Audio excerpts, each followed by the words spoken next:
Buller was sitting outside on the sawbuck chewing a straw. "Hello, Mr. McGinnis," he said in a boy-soprano voice.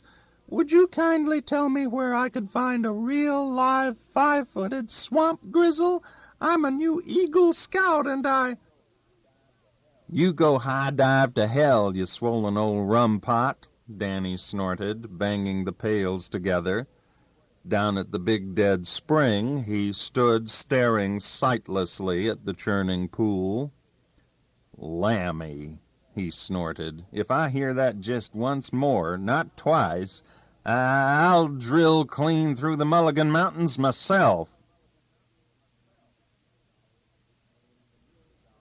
Came the mystic hour of midnight when side-hill gougers are wont to roam.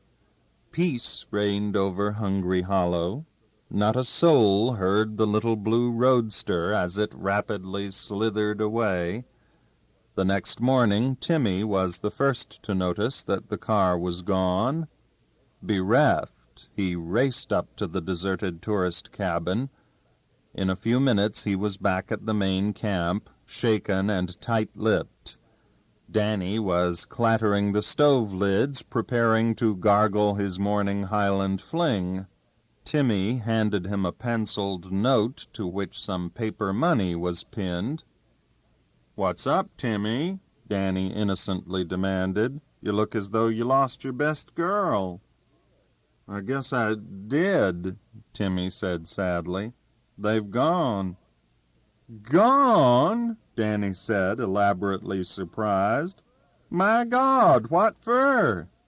"Read the note," Timmy said listlessly. "You read it," Danny answered testily. "You know I ain't never in no shape to read nothin' till I swaller my mornin' tonic." Timmy, his voice halting and strained, read Danny the hurriedly scrawled note. 11:55 p.m.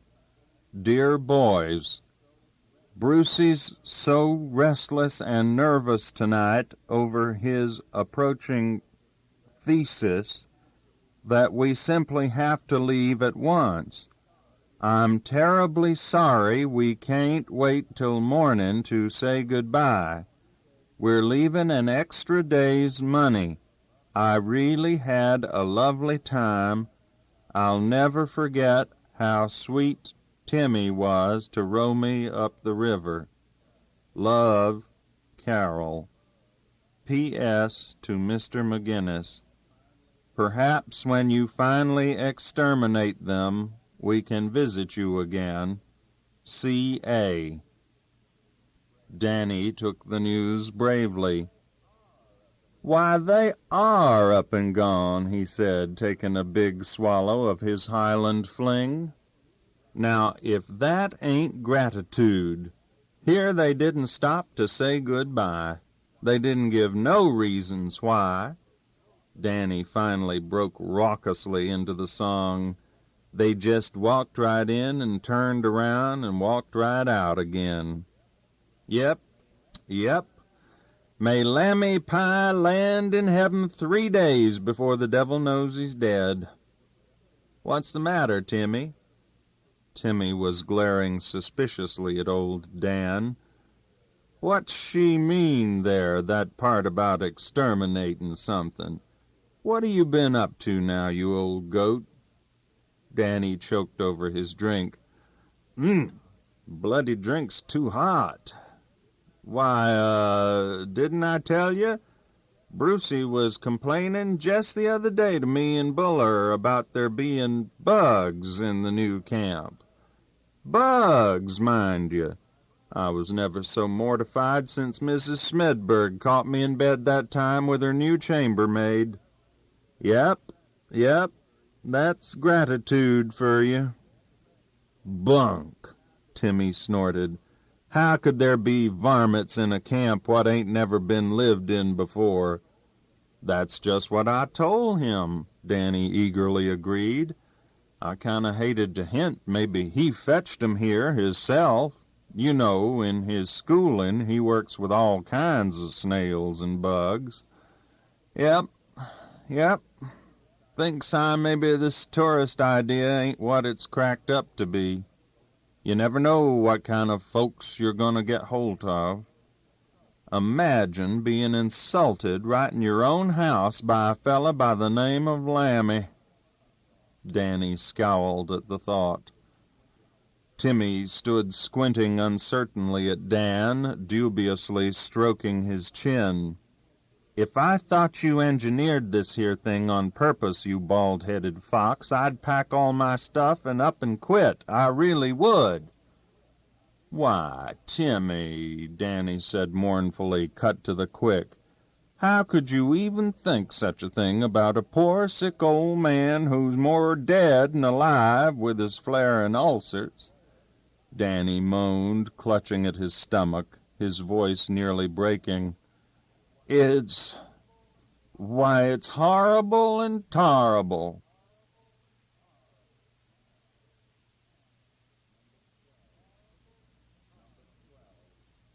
Number 12. The Chase. Little Matty Hunganen celebrated his 54th birthday that Labor Day. He launched the celebration at dawn by doggedly disposing of a quart of old cordwood out in the cow barn while he was doing the morning milking. His wife, Impey, studied his dreamy blue eyes intently as he staggered into the kitchen, sagging under the weight of the frothy pails of warm milk. Matty tried to disarm suspicion. "Hello, missus," he brightly greeted her, smiling engagingly at his frowning wife. "Guess whose birthday it is today?" Impey restlessly sniffed the air like a pointer at a field trial. She possessed an allergy to the aroma of alcohol, which amounted to a form of dementia. Her frown grew more ominous. She was getting the scent. "Whiskey dog!" she shrilled, violently brandishing the nearest offensive weapon, which happened to be the butter mallet. She gave chase to Matty, who promptly dropped his pails of milk and turned and fled. Matty instinctively wheeled at his entrance gate and headed north for Hungry Hollow, some 7 miles away. He arrived there, breathless, less than 2 hours later. "Save me! Save me!" he cried as he reeled into the camp. The boys were still sitting over their breakfast coffee. Panting, Matty insisted that he had run all the way, and that Impey was still plunging after him the last time he had dared to look over his shoulder, away back at the Barnhart Bridge. Danny waited until Matty had caught his breath, then he gave him a tumblerful of Hungry Hollow moonshine. So abject was Matty's terror that it seemed the only thing to do.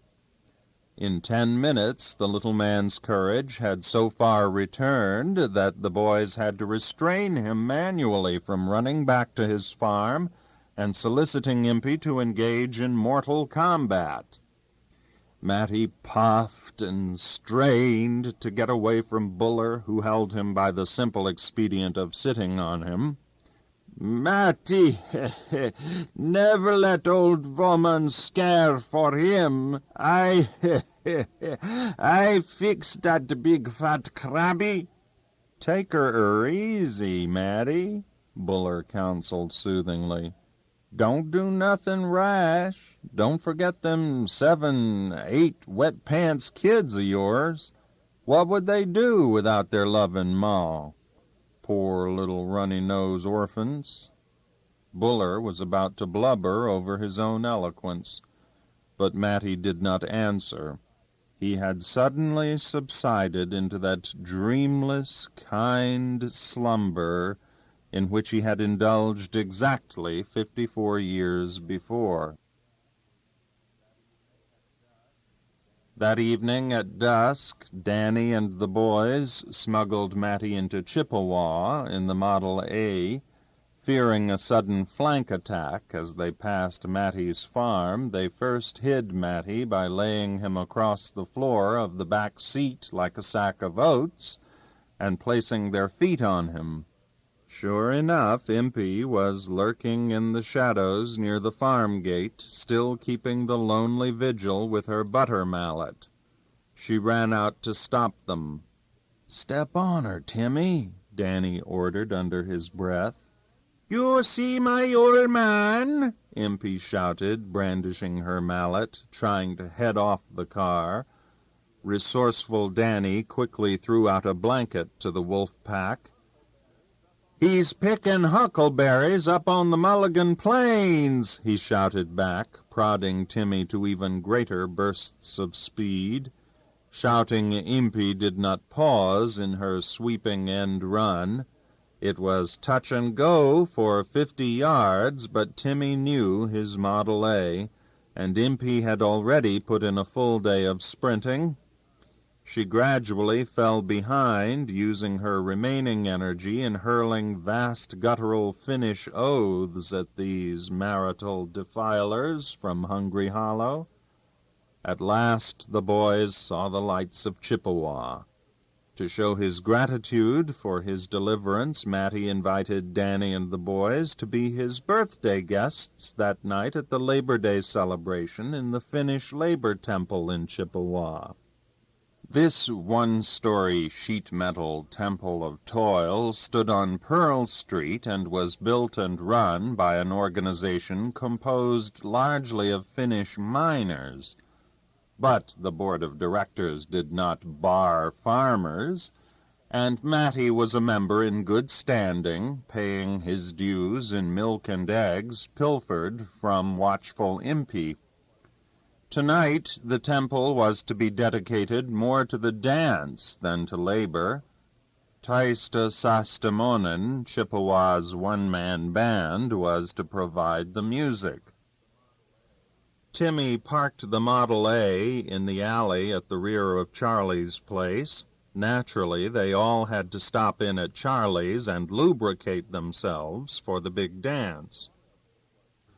So enjoyable was this preliminary process that it was nearly 11 o'clock when they paraded down Pearl Street, proudly led by their host, little Matti Hunganen. At the ticket window they were not given the usual tickets, but were each handed a piece of yellow silk ribbon and a common pin. "What's this fer?" Danny asked the man at the window, dubiously fingering his yellow ribbon. "That's your ticket. It's new wrinkles this place. You lose that yellow ribbon, we throw you out." Danny hastily pinned his ribbon to his wool jumper. The dusty hall was crowded with perspiring, dancing couples. Taisto Sastamoinen, the one-man band, was giving out with his all, playing a spirited Finnish polka. The floor shuddered with the dancers' exertions, and overhead the faded pink paper streamers rustled and billowed from the accompanying tremors. Swan Kellstrom, his nostrils twitching dangerously, immediately swung into the dance with a pretty blonde Finnish girl. Taconite sat by the entrance door and morosely contemplated his calloused hands. He had forgotten his buckskin mitts. Timmy didn't dance, but he was already deep in heartfelt conversation with another comely lass. Buller was coaxing one of Mrs. Smedberg's buxom chambermaids to dance with him. The reluctant maid was shaking her head. Buller was drunk, she said. Look, he just staggered again.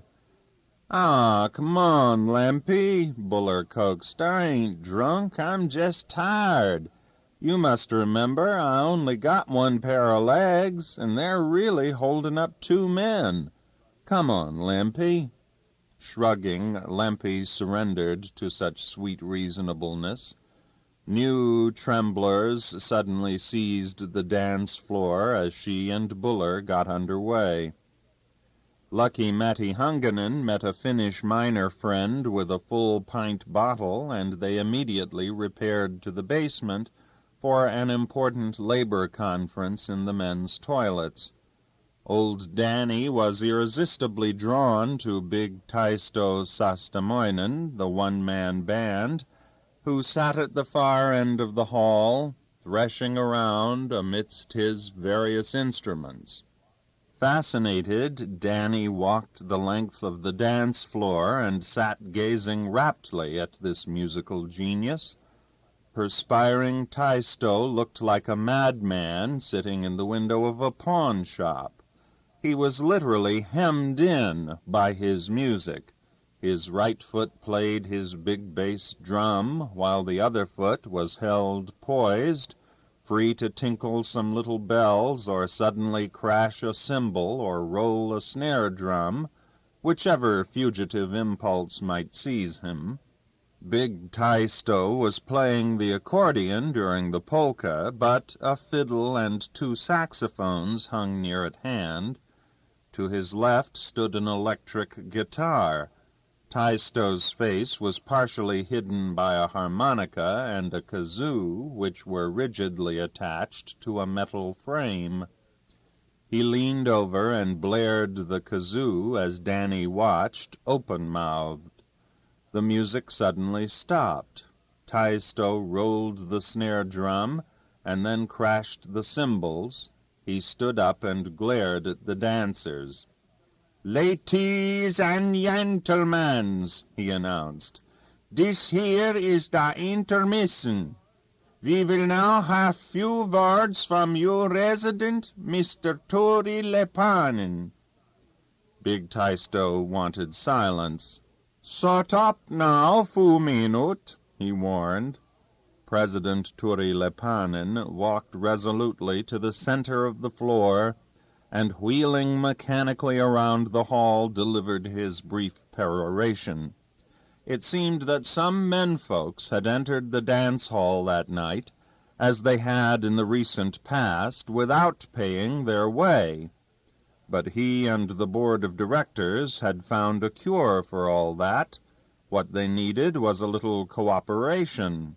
"Ladies and gentlemen, because many kind crookman and cheapskate like fornique in this dance place free, me and poor directors decide tonight to give it each one's what paid affairs 1 yellow ribbons." Turi glared darkly at a knot of whispering women. "Now, ladies and kids, to help me and that poor directors," he wagged his fingers at them, "don't you give it no dance to no any mans, 'cept he have it dat yellow ribbons. Yellow ribbons also title everybody for the free lunches in basement during this intermission. Yes, sirree. We now serving coffee and 2 kinds cake, chocolate cake and apples pie.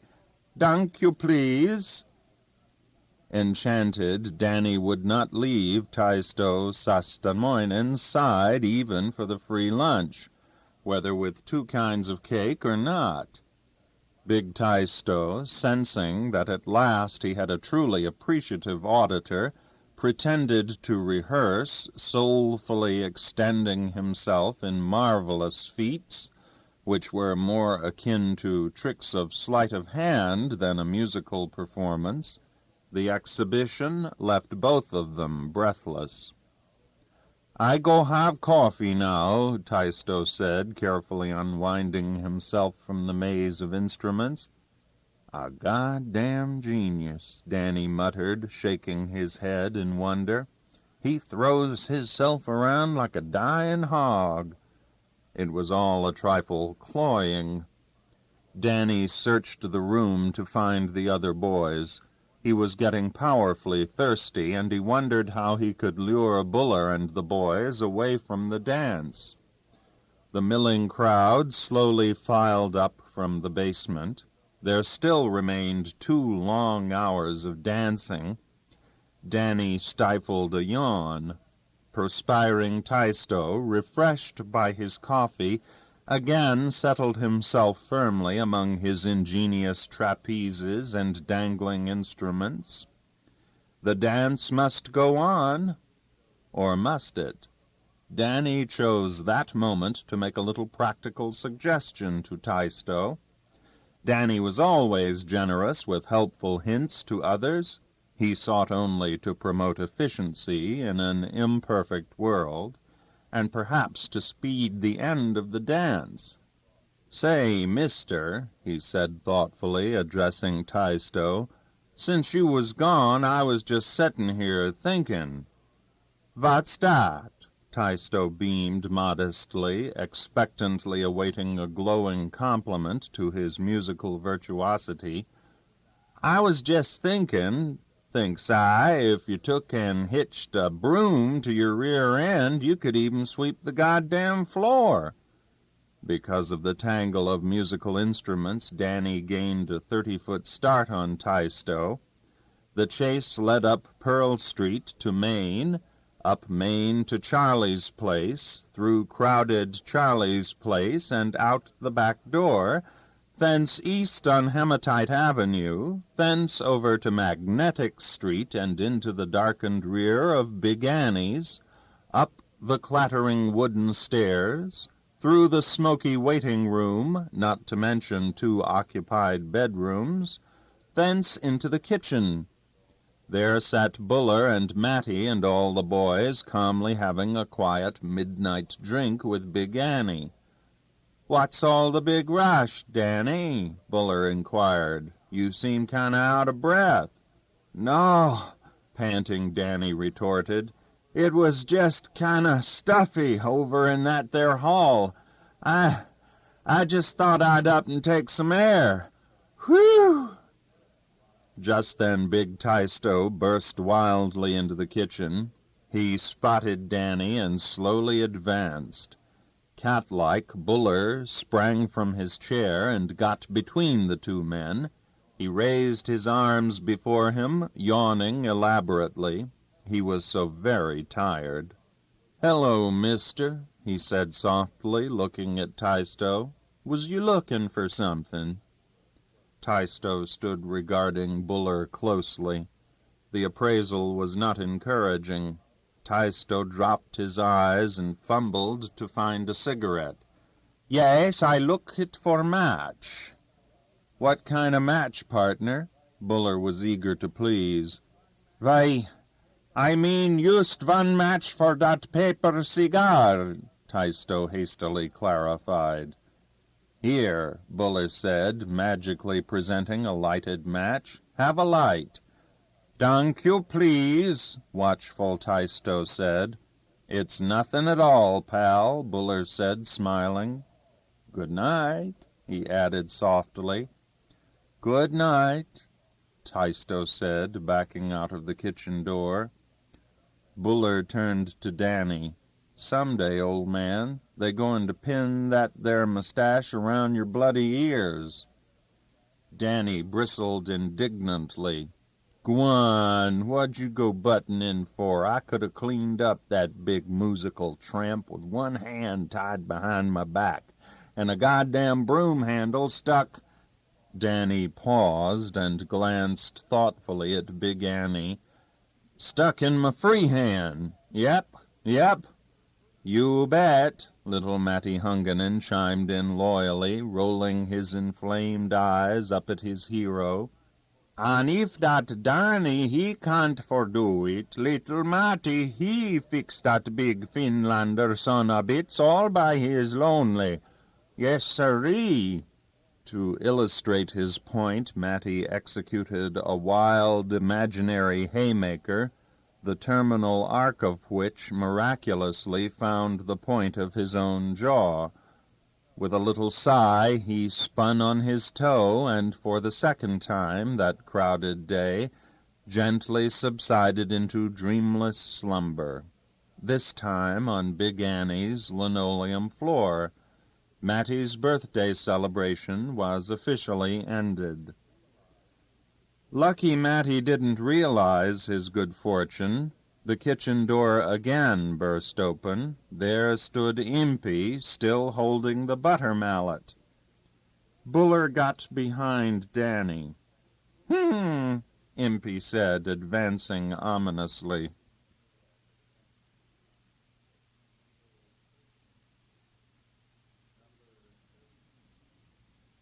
Number 13, Station DEER. The stricken summer waned into colorful northern autumn like a beautiful woman, flushed and waxen with the fevers of approaching death.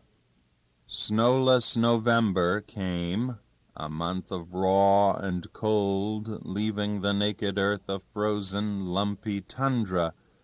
No one had stayed in the new tourist cabin at Hungry Hollow since the young honeymooners had fled before the groaning side-hill gougers. Accordingly, Danny and the boys were overjoyed when a letter finally arrived at Charlie's place, announcing that the Chicago fishermen were coming north for the deer-hunting season. Danny rubbed his hands gleefully. "Boy, will that ever be bootiful, drinking all that fine Chicago whiskey again and getting paid for it. See, it'll be our money for Christmas." The Chicago hunters arrived at the hollow on the eve of deer season in a stinging, cold drizzle. At dusk a heavy fog rolled up from the river. This time Danny did not go to town to meet his guests at the Cliff Dwellers Inn. For some unstated reason, Dr. George had directed that he await them at camp. "There they be!" Danny shouted as he heard the hunters' rented Ford and trailer rattling down off the Mulligan Ridge. Hatless, he bolted out into the dark and rain. Its headlights a dull coppery glow, the little Ford emerged from a fog bank like a big fish coming out of a lake. "Danny!" the hunters shouted. They were very glad to see old Danny. "How's the old goat? Did you break any more ribs, Dan?" Danny introduced them to Buller and the boys, and then led them up the ridge to the new camp, where he had a roaring fire going in the new wood stove that Timmy had made out of an old metal oil barrel. The rain slanted against the camp windows. Danny proudly showed the hunters about the camp, and then waited around expectantly as they began lovingly unpacking their high-powered rifles and other duffel. But where was their whiskey? Danny craned and peeked. He cleared his throat nervously. Dr. George looked up at him. "Was there something else, Danny?" The old man shook his head vigorously. "Nope. I mean, that is, not exactly." Danny was floundering. "I was just wondering, it being so cold and all, I was just wondering if you fellas wanted me to mix you up a round of nice hot drinks is all." Dr. George looked at his companions and smiled. He had won his private bet. He turned to Danny. "I'm afraid not, Danny, old man. Thanks, just the same. You see, we make it a practice never to bring spirits into a deer-hunting camp. Firearms and whiskey don't mix, so it's no drinking in our deer camp. It's a standing rule of ours. Sorry, old man." "Oh," Danny said. "Oh," he repeated dully, blinking uncertainly. "Well, good night," he finally said, quietly opening the camp door and stepping out into the chilly night. "Standin' rule," Danny whispered to himself in the pelting rain. The prospect of a whiskey-less deer hunt was the first bad omen. Imagine them goddamn Chicago millionaires coming way up here without a bloody drop to drink, Danny lamented to Buller and the boys that night when they were alone. "If I had all their money, every morning I'd up and take a bath in the bloody fluid, just for devilment. Yep. What's they holding back for?" Mystified, Danny shook his head. "The way I looks at it, We's all going through this goddamn world for the first and last time, and no one's ever yet got out of it alive." Thus Danny stated his philosophy in a nutshell. An instinctive hedonist, he mournfully shook his head. "Yep, it's horrible and terrible." Retribution for such niggardliness was swift. It rained for 3 days. After the third sodden day of hunting, the Chicago Nimrods had not so much as seen a deer. They were desolate. After supper that night, Dr. George summoned Danny and Timmy up to their camp for a council. What was the trouble? Weren't there any deer left in the country? "You haven't shot all of them, have you, Dan?" Danny spat thoughtfully at the glowing oil-barrel stove. "Nope, I left a few for seed." He paused. "In fact, they's more deer in these parts than whiskey," he slyly added. "What we need is trackin' snow. The rain is keepin' 'em in the bloody swamps. Thinks I, they's feelin' too goddamn blue even to move. Yep. Timmy spoke up. "I agree with Dan," he said quietly. "With this damp, foggy weather, the deer are all swampin' up. They only seem to be movin' out at night to drink and make love. I was down by the Mulligan Swamp today, and by all the signs they made goin' down to the river and back last night, it looks like as though they was cattle stampedin' a corral." Yep, Danny said. "It's too bad it ain't legal to use a dog for deer huntin'. A good hound dog'd drive that bloody Mulligan Swamp, and you'd all get your deer." The hunters stared skeptically at each other. They didn't know quite what to believe. Dr. George tried to explain their situation to old Dan. Here they had waited and planned all summer for this deer hunt, and they hadn't even seen a single flag. They were busy men, and their time was short. He was awfully sorry, but it looked like they'd have to move on if they couldn't get some shooting at Hungry Hollow. "We'll give her one more day," Dr. George concluded. "If things don't happen tomorrow, Dan, I'm afraid we'll have to push on to a likelier spot." Danny glanced at Timmy and shrugged eloquently. "Here they don't fetch no goddamn whiskey, and now they's goin' up and cheat us out of all the money we was figuring on making for our Christmas celebration." His attitude plainly told Timmy. "Good night, boys," he said glumly, sadly turning away. He and Timmy walked silently down the ridge to the main camp in the driving rain. Buller and the other boys were already in bed. Danny turned in listlessly without taking his nightly toddy. Even his mustaches had wilted into a damp and disconsolate droop. Timmy lay in bed in the dark, unblinking, pondering far into the night. What to do to get some deer for the city hunters? How to hold them at Hungry Hollow so as to swell the Christmas fund? Timmy tossed and turned. Danny's words kept coming back to him. "A good hound dog'd drive that Mulligan Swamp, and you'd all get your deer. But that wasn't legal. What to do? What to do?" The next morning the dawn came like an endless twilight accompanied by a thin, biting drizzle, and a fog so thick that a man looked like a stump at 20 paces. Led by dogged Danny, who had determined to guide the hunters to their deer personally, the Chicago sportsman left to hunt the tangled north shore of Silver Lake. Danny clutched the heavy old .44 nervously. He'd swell the Christmas fund even if he had to assassinate 50 deer to do it. The hunters had no sooner disappeared than there was a great flurry of activity in camp. Buller and Taconite and Swan were getting ready to flee to Chippewa in the Model A. Since the hunters had arrived whiskyless, Danny had petulantly refused to dole out even his moonshine. Buller couldn't stand it any longer.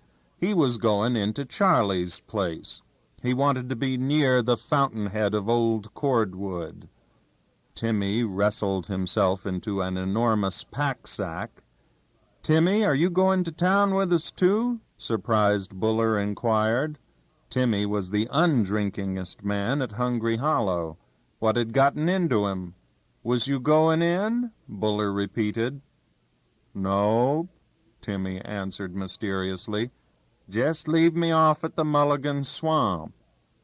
"What you got in that bloody heavy pack-sack?" Buller asked. "None of your bloody heavy business," Timmy replied courteously. "Okay," Buller pouted. "I only hope it's a hemp rope and that you can find a 50-foot Norway pine to drape yourself from." Danny and his party were wet and cold and hungry when they returned from the day's hunt. The rain was turning into a cold sleet. The drooping points of Danny's mustaches nearly met. They had not seen a solitary deer. To make things worse, there were no lights in camp. The door was locked, the fires were out. Danny found Buller's farewell note on the oilcloth table. "Gone to town," he said, crumpling the note and shaking his fist with it.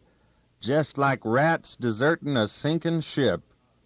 He regarded the 4 shivering Chicagoans cynically. These were the fine laddie bucks that had a standing rule against drinking in a deer camp. "For God's sake, men, let's have a snort," he finally said. "Mebbe half a dozen of 'em. After all, it's your last night in camp. Don't hold back. 'Tain't a snake. It won't bite you." Danny perked up at the very thought of a drink, even if it had to be his own moonshine. In a half-hour he had the fires roaring, and had crammed a half-dozen Highland flings into himself and the wearily willing hunters. He even managed to sing a chorus of Steve O'Donnell's Wake. Just as they were sitting down to supper, the camp door swung open. There stood Timmy in the open doorway. He was wet and shivering and covered with mud from head to foot. Danny put down his knife. "My God, Timmy, where you been at?" he demanded. "You look like you was out swimming in a $5 suit." Timmy came in and closed the door and stood in the light, silent and shivering, still dripping water. "Where in hell you been at?" Danny repeated. I've been down to the Mulligan Swamp looking for them there damned deer," Timmy chattered. "Did you see any, man?" Danny demanded, hope rising in his breast. "No, but I heard lots of 'em. I went into the swamp, and I guess I fell in a great big hole," Timmy answered plaintively. Danny's disgust was boundless. "Imagine a sober lunatic driving a goddamn swamp all by his lonesome," he remarked scathingly. Timmy's teeth were chattering like castanets. Danny finally relented. What was the use? "Here, Timmy, I'll fix you a Highland fling before you up and die.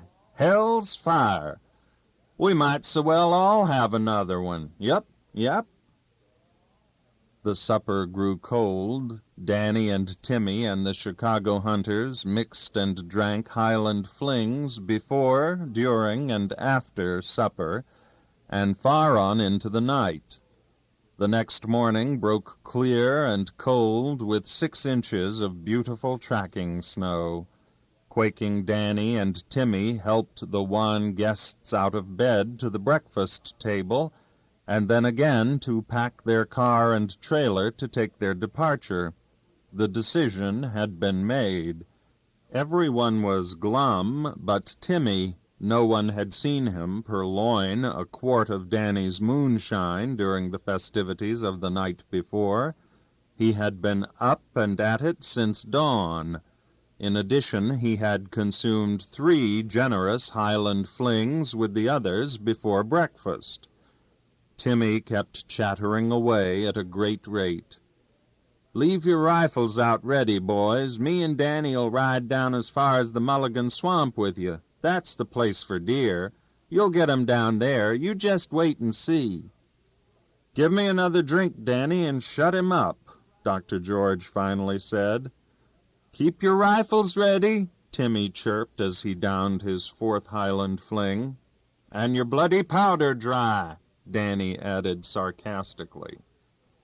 Coming down along the ridge road, overlooking the Mulligan Plateau, the light new snow was crisscrossed with the fresh tracks of deer. Danny suddenly spotted 3 deer a half-mile away, but before the little car could be stopped, their flags were up, and they had drifted wraith-like down into the big Mulligan Swamp. "It won't be long," Timmy said. "It won't be long before we'll throw you out," Danny growled. The little car dropped off the Mulligan Plateau and rattled down the sand hill and alongside the big Mulligan Swamp. Timmy grabbed Dr. George's arm. "Stop the car!" he shouted. Dr. George slammed on the brakes. He and Danny and the others stared at Timmy. Gentle Timmy was a changed man, a rugged, purposeful leader. He wrenched open the car door and leapt out. "Take your rifles and follow me, and shut up," he whispered. Bewildered, Danny and the hunters mechanically obeyed the electrified Timmy. Taking big strides, Timmy led the party toward the Mulligan Swamp. The ground was a maze of fresh deer tracks leading up from the big dead into the abrupt wall of the tangled cedar swamp. Timmy led Danny and the hunters to a huge old hollow white pine stump about 50 paces from the swamp. He stopped and held up his hand. His cheeks were glowing, his brown eyes flashing. "Doc," he whispered, "you and 2 of your party go to the north side of the swamp. Spot your men along the edge, and then you come back where you can give me the signal when they's ready." "Yes, sir," Doc whispered meekly. "Danny, you and one of the hunters stay here with me. I'll be way too busy for any shooting." Danny stood and stared at Timmy. Was he starting to take fits? It couldn't only be the whiskey. Danny shook his head sorrowfully. "And listen, Doc," Timmy barked on. "Wave your rifle at me when everyone is in his place. Now get going and shut up." When the others had left, Timmy turned and winked triumphantly at Danny and Ray, the remaining hunter. "I'll show you fellas how to hunt deer," he whispered hoarsely. Dr. George was waiting at his station on a rise of ground several hundred yards from Timmy and the white pine stump. Timmy crouched over his stump, keeping one eye on the mystified doctor. Then Dr. George raised his rifle and waved it at Timmy. All was ready. Things happened rapidly after that.